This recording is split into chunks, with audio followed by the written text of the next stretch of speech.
Why, hello there, outlaws and cow humans alike. Shams Nelson here from Pen and Blade. And in this episode, I thought it would be fun to do some map making. What? I'm gonna draw a map? Did you ever think that would happen again? It's happening, you guys. Let's do it. Let's draw some fun map. And I was gonna do something. Someone mentioned to do a more zoomed in map. So let's go ahead and do that. So the first thing I want to do is, and so this is going to be a little not super close, like not a single town, but like the area maybe adventurers could traverse in a couple days. So, or maybe even just one day. So what I'm going to do is I'm going to put forests at one part. Let me do this really quick. So I'm going to keep this video short and do some more world building. And oh, this is horrible. This is terrible. But my point being, you can put a big old forest. Add some of these. This is like from direct top view, I'm thinking. I don't know why, but I feel like the more you zoom in, I guess because the perspective becomes more noticeable, the more you want to go straight down, up and down view. But for here, so here I want to do some mountains. How should I do that? Maybe topographically like that. Does that look like mountains? What if I put one thing here? That's kind of cool. I'm kind of just messing around. Let's put a waterfall. And I think this is what's going to give us the scale of our region the most. Because right now, you can't really tell. The forest, I probably made the line on the outside a little too thick. But it makes it look bigger. So here's a waterfall. And here's a river. You can't really tell 100% how wide the river is. But you know, and then, okay, then the distance of cities will be the last thing to determine. So let's put a hill here. And I'll put a castle on there. Oh yeah, I'm supposed to be naming regions and using the random region generator. I'll get to that in a moment. There's lots of ways to use the random region generator. It's chock full of fun. You know what? Let's name this castle right now. Let's name this castle right here. You know what? I want a monster name in the castle name. So let's go down to the monster. Where's our monsters table? Monster list, so we'll roll a d20. Got a 3. Oh, a lycanthrope. So we gotta go to the subtable, roll a d6, get a 1. So it's a werebear, and then I'm gonna go to the 100, like, I don't know what they are, all sorts of words. 21. Grave. Oh, Werebear Grave Castle.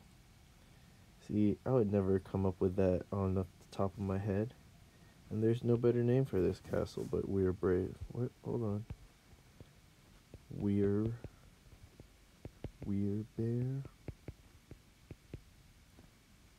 Grave Castle. Now let's talk about what does it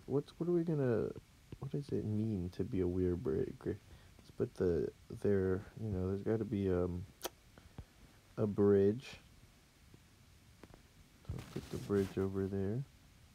Trying to make it nice and bridgy.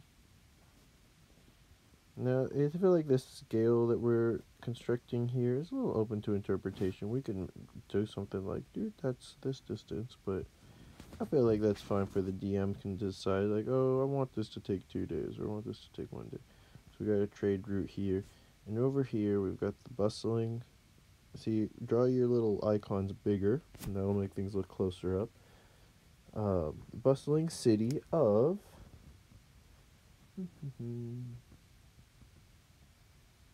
34, 78. 34, 78. Alright, so let's go to our main table. 34. Demon, what? 78. This is crazy. Orange Demon Village. Named for the statue of this orange demon that's there for some reason. Oh, you know why? Because the wizard froze him in place for like 10,000 years or something because he couldn't kill him, but that's the best he could do.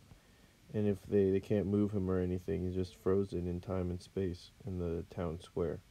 It's a crazy looking orange demon. He's actually terrifying. So if you come down by Orange Demon Village, or Orange Demon, probably more of a town. The town of Orange Demon, of OD? What would they call it? Would they call it Orange Demon every time? Maybe over time. I don't know, whatever. No, they probably call it Orange Demon because it has a big old orange demon in it. So we'll do the town of Orange Demon.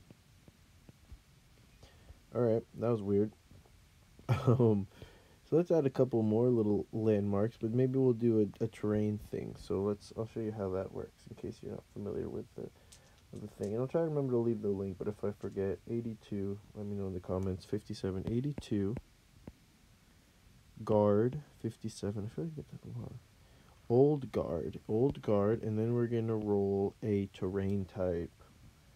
Old guard 4. Old guard rock. That's probably this guy right here. Because that was the rock they would put, some kind of fences up there. So maybe we could put another castle. And that's how I could have actually.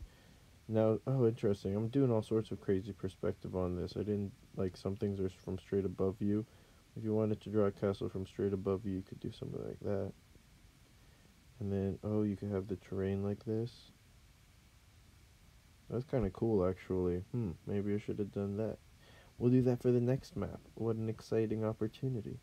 Alright, so we'll do that for the next map. We're learning here together, you guys. And if you guys have ideas or inspiration like other maps that you think did something like this really well, then let me know.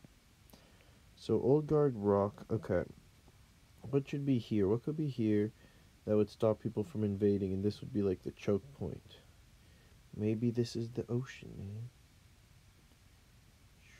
So we're going to put cliffs here, and this is the ocean. Okay, and then somewhere up there, there's some kind of, there's another kingdom. If we were to zoom out, we have some mountains like this, and here is where we are. You are here. And then up here, there's some dangerous kingdom. Oh no, kingdom.